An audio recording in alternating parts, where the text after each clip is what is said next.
Hello, I'm David Porter, the Books Marketing Manager at CABI, and we're at the University of Birmingham to talk to Mike Jackson and Brian Ford-Lloyd, two of the editors of this new book, Plant Genetic Resources and Climate Change, as well as two of the contributors to the book, Nigel Maxted and Jeremy Pritchard.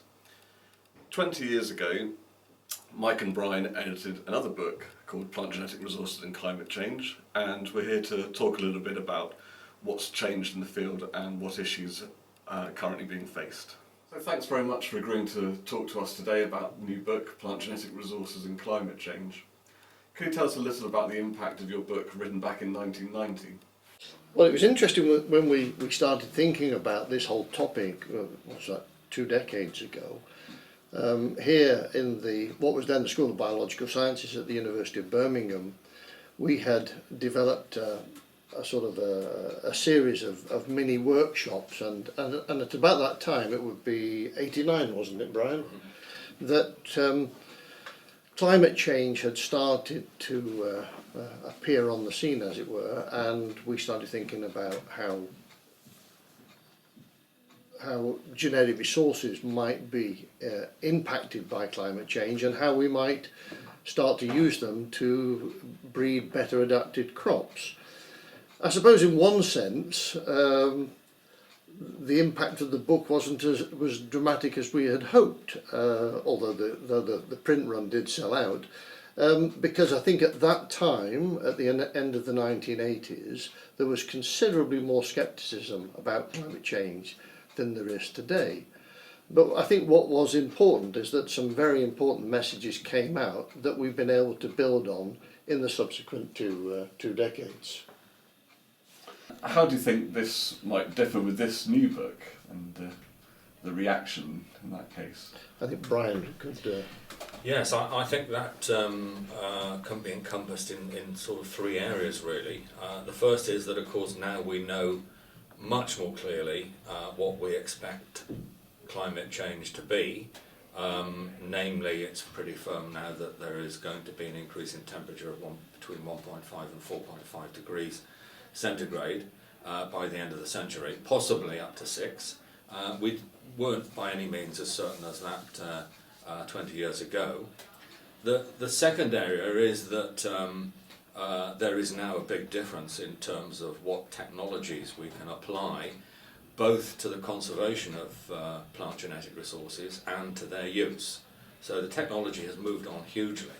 And the third area, I suppose, is that we now have much clearer evidence of the value of plant genetic resources and how those can be used to improve crops. So, what are the major challenges facing plants in a changing climate? Well, I think as Brian's just pointed out, one of the main ones is the change in temperature. But plants are essentially hydraulic machines full of water, and the altered rainfall patterns, particularly drought, is going to be a major one. I mean, the elevated CO2 isn't going to have a big impact, except in actually making plants slightly more drought tolerant. But I think it's really drought tolerance is going to be one of the main things that we need to bring into these crops because of climate change. And with plants undergoing those types of stresses, will they become more prone to attack by pests and diseases? Yeah, I think they almost certainly will, because plants will have to find themselves in more marginal environments that aren't ideal for them, and they'll be using their limited resources in ways to survive rather than to defend themselves. So they will not be able to defend themselves as well. And of course, the pests themselves will be moving around because climate change might make it more better for them. For example, for aphids or something, being able to overwinter. So the crops will be faced with more and different pests. So there'll be a qualitative and a quantitative change. So how could plant genetic resources be used to combat these stresses? So plant genetic resources are impacted both by being threatened by climate change and also being used. So in terms of threat, you can do modelling. So there's been some modelling of crop-wild relative species and estimates that 2/3 of species may go extinct by 2088. For arachis is the worst example, where I think it's something like 36 of the 52 species will go extinct, predicted to go extinct by 2088. In more general work, we've done some IUCN red listing of crop wild relatives in Europe, and there we found that 16% of species are imminently threatened with extinction as a result of climate change. But ironically, these species are exactly the species that provide the genetic diversity that we need to breed into our crops to sustain them for the future. So crop wild relatives and genetic resources in general are both threatened and provide the key for future breeding. Traits that will give drought resistance, salinity tolerance, etc. that are associated with climate change. How does the utilisation of plant genetic resources compare to other genetic approaches to crop development? Well, essentially, it doesn't differ. The techniques that are used for plant breeding, crop improvement, are the same for any plant genetic resources, and I think we have to be clear that plant genetic resources have been used by plant breeders for a long time, many tens or even hundreds of years. So the idea of using plant genetic resources is not in itself new. It's just the realization now that they are really important. But the technologies involved can be the same, except of course if you're moving into the GM area.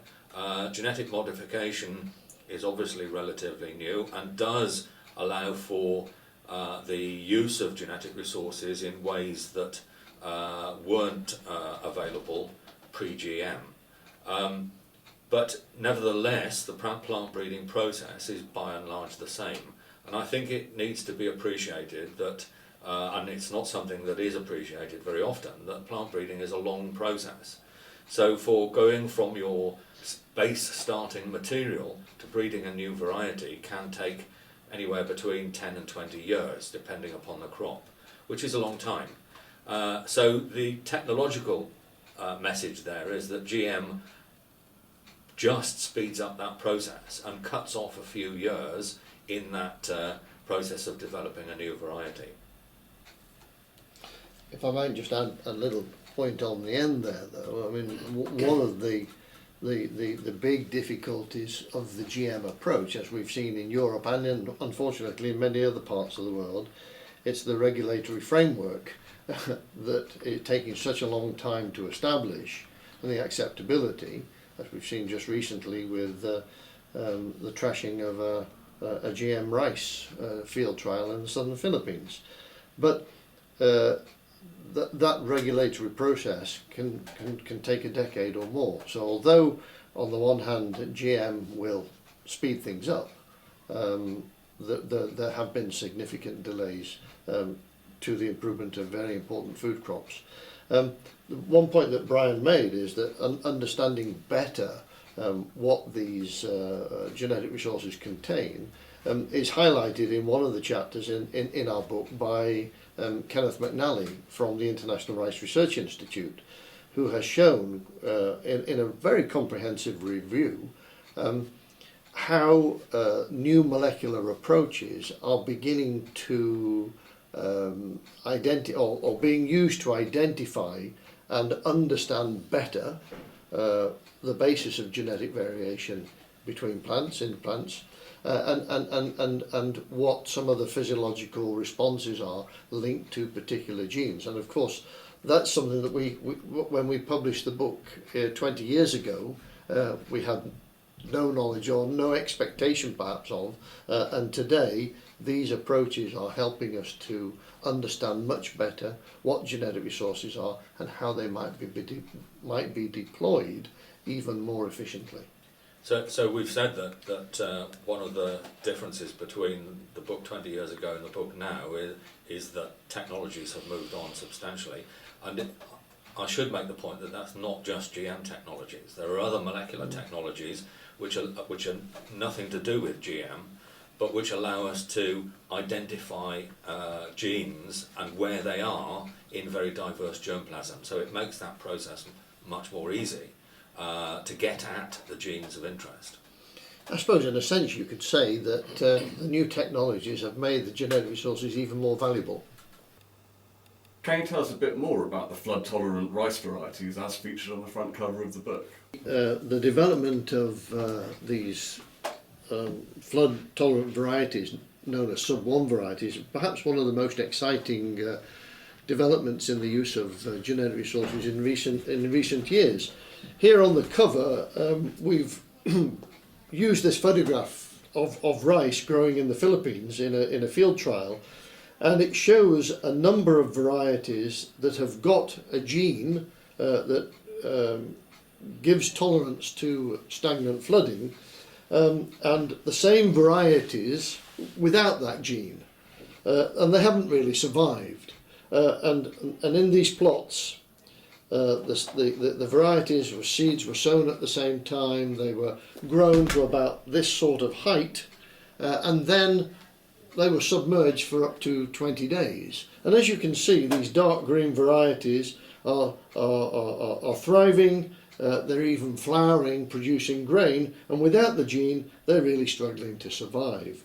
Now, we talked just a few minutes ago about how long it takes to breed a variety. Well, from the identification of the gene, which is found on chromosome 9, rice has 12 chromosomes, and it's found in a number of varieties, but it was an Indian variety which was used to transfer the sub-1 gene into what are known as mega varieties. These are varieties that are widely adapted, widely grown by farmers because of their value in rice agriculture, but because they are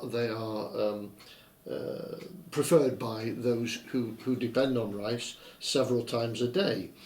It was an 18-year process to get to where we are today. Well, it was 18 years of breeding. It wasn't GM, it was conventional breeding, and following, using molecular markers, this gene or genes from one generation to the next. And it really is quite remarkable that in the face of this very serious threat of flooding, these varieties have been adopted, disseminated, being used by farmers, they're feeding people, they have had an impact. Within just a few years of them being released. And of course, I think you also have to acknowledge that in this whole process, there was a particular agency, amongst several I have to say, that was backing this technology, and that was the Bill and Melinda Gates Foundation, who invested in the submergence tolerant rice and helped in that whole dissemination process. There are not many examples that you can point to, I don't think, that have brought about such impact in such a short period of time. But it's precisely building on that wide knowledge base, employing new techniques, evaluating different sources of germplasm, that we are going to be able to face up to some of these serious climate change challenges. I'm not a plant physiologist, and I don't know too much about submergence tolerance, but I have to say, when I came to editing the chapter on submergence tolerance, I was absolutely fascinated by it, because not only does it give you the detail about what Mike has just been talking about, but it also tells you that there isn't just one type of flooding tolerance. There are several types depending upon the length of time that the plants are flooded, the depth, etc., etc. And the plant breeders are now looking for other genes which will confer tolerance to these other forms of flooding, and that's just amazing, I think. How far away are breeders from releasing climate-adapted crops? Well, climate adaptive crops is an interesting concept because it's not the way that it's the way that the media, I guess, would like to look at things and so on. But it's not the way that plant breeders look at it. We are never going to breed for a trait which is climate adaptation. All we can do is to breed for traits which will confer tolerance to the results of climate change. So the results of climate change will be drought, increased drought, salinity, flooding, increased flooding, and so on. So it's those resultant components of climate change that we can adapt our new varieties to. So you asked the question, how far away are breeders? Well, you know, it's already happened. It's already happening continuously. Flooding tolerance sub 1 is already out in mega varieties.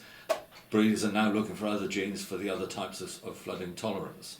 So they're already out there. And the same applies certainly for some recent developments, which is now giving rise to drought tolerance and very recently also salinity tolerance.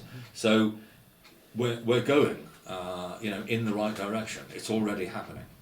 I think it's the challenge of climate change, which has obviously given greater impetus to plant breeding efforts and the exploitation of plant genetic resources, because if breeders are using the pools of genetic diversity with which they're most familiar and perhaps most comfortable, they're not necessarily going to make the breeding progress. So there has been this push to not only look at different sources of diversity, but to bring along the basic science that helps you understand what is the genetic or physiological basis of a particular trait. And you could say this for almost any crop. Certainly the major staples, wheat, maize, rice, potatoes, etc. There's a lot of work going on in many labs throughout the world. And through the centres of the consortium of the International Agricultural Research Centres, of which the International Rice Research Institute is one, Potato Centre in Peru is another. These are centres, institutes that do hold very, very large collections of plant genetic resources, both the traditional varieties and increasingly stocks of wild species. And ever since those collections were established, breeders have been dipping into those collections in a way that is perhaps not as common in other institutes in other parts of the world. Would you agree with that, Brian? Yes, absolutely. Yes. If I can also just come back to the climate adapted crops question as well. Varieties are being produced which are drought tolerant, salinity tolerant and so on. One of the things that we know about now, which we didn't know about 20 years ago when we wrote the first book, was that we're pretty firm in terms of expecting temperatures to increase, global temperatures to increase between 1.5 and 4.5 degrees centigrade by the end of the century, possibly as much as 6. Now that's going to give rise to varying levels of drought as an environmental factor. So I suppose it's an interesting question to ask how far we can breed for drought. We're already breeding for drought resistance, drought tolerance at the moment, but will we be able to go further? And quite clearly there is always going to be a limit, because plants have to have some amount of water to be able to grow. And drought is a particular challenge because there are, as it were, different types of drought tolerance. The plants are tolerant at different stages of their at different stages of their life cycle. Is it a root issue? Is it a translocation issue, or whatever? But plants are adapted in different ways, and of course, harking back to what we were talking about, the wild species that undoubtedly are adapted to a much broader range of environmental conditions than their cultivated relatives. I'm sure it's going to be in the wild species that we will begin to find the genes that we require, and of course, again, we have to come back to the technologies that are now helping us to understand much better what is the genetic basis of these traits. So will these new adapted crops come with a hefty price tag, or will they be subsidised? I don't think they're going to come with any bigger price tag than, as it were, a non-climate adapted crop, if we want to use that term. Plant breeding isn't cheap. Some of the techniques that are used to speed up the breeding process aren't cheap. And if you have a gene that is relatively rare, and you've got to identify it, you've got to isolate it, you've got to transfer it one way or another into a breeding population. That takes time and effort. The big concern I have is that we're obviously, in what we've been discussing today, and I think what comes out very strongly in the book, our projections for climate change are over decades ahead.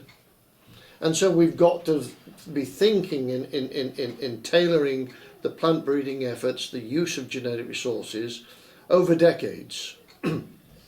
Obviously with achieving certain targets on the way. The big problem when it comes to funding is that funding of mainly international research collaborative efforts is short term. So you have a mismatch between a long-term goal that is going to take a concerted effort over many, many years, and the ability to sustain that effort if the funding is only given in 3 or 5 year tranches. So that is the big mismatch that I see in all, and I can appreciate why that is the case. Much of the support for international efforts of genetic conservation and the work that really has to be of an international scope, building on national capabilities, often comes through overseas development assistance funding, for which the United Kingdom's Department for International Development is a very good example of one of these international agencies that is retaining its commitment to overseas development assistance. That's not uniform, and when you do have these short-term goals against a much longer-term objective, you run the risk of investing heavily and not actually being able to achieve if the funding runs out.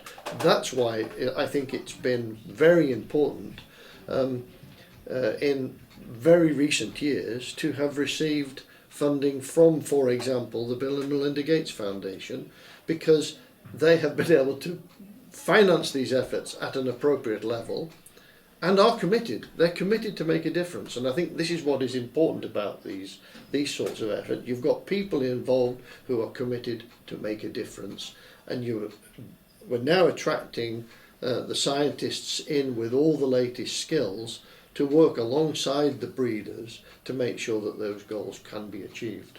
One thing that I could add, in terms of a hefty price tag, it won't be, as it were, the same price tag for every crop. And the speed of crop improvement depends on the mode of reproduction. A vegetatively propagated crop is going to be harder to breed than a seed crop. One that is has a complex genetic system is obviously going to take more effort. But the technologies and the unravelling of plant genomes in particular has really revolutionised how we look at genetic resources, and I think it's given everybody a great deal of optimism that things will happen for the positive. And I mean, one of the things that comes out of the book is that there are no signs, as yet anyway, of substantial or effective global mitigation of climate change through emissions reduction. So the only alternative is really agricultural adaptation, and within that context, genetic adaptation of crops. So you could ask the question, well, how much does it cost? How much is it going to cost not to do it? Because there are no alternatives. So 20 years on from the first book, what is the take-home message of this new book?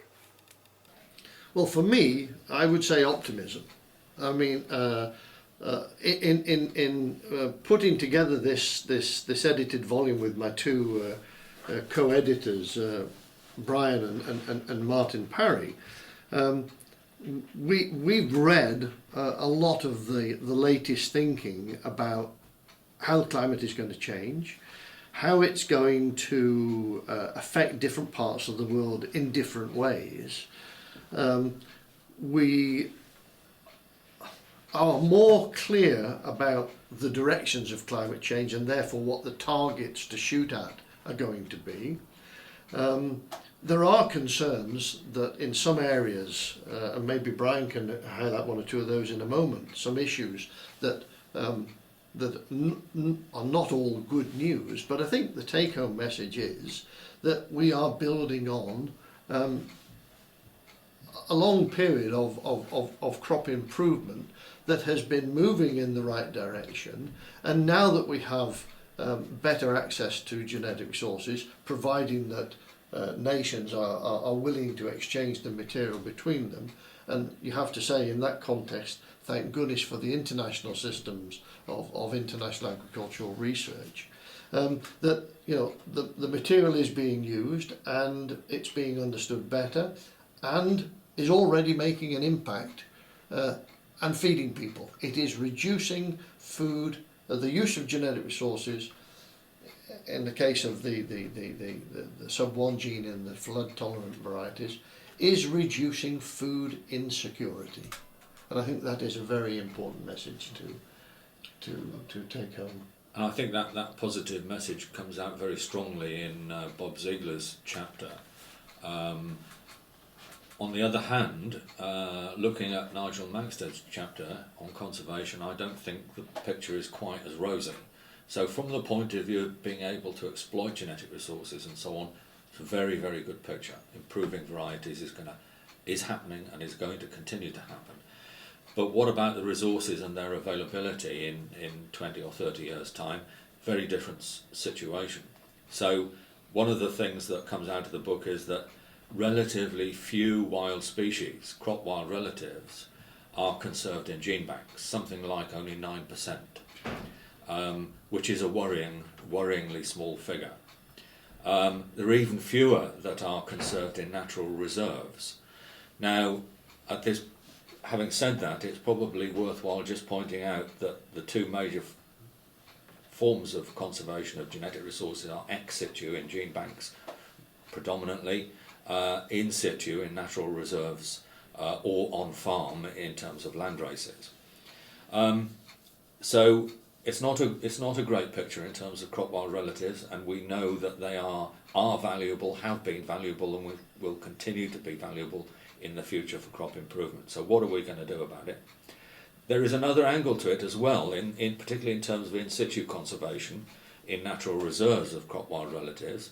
Climate change is happening, and we now have the research which indicates that natural populations of plants can genetically adapt within the time frame of climate change. So over a period of 20 or 30 years, plants evolve genetically to combat climate change themselves. So it is quite important to ensure that crop wild relatives are maintained not just ex situ in gene banks, but are much more dynamically conserved in genetic reserves, because they will themselves adapt to climate change, and in 20 or 30 years' time we will have new material that plant breeders can use.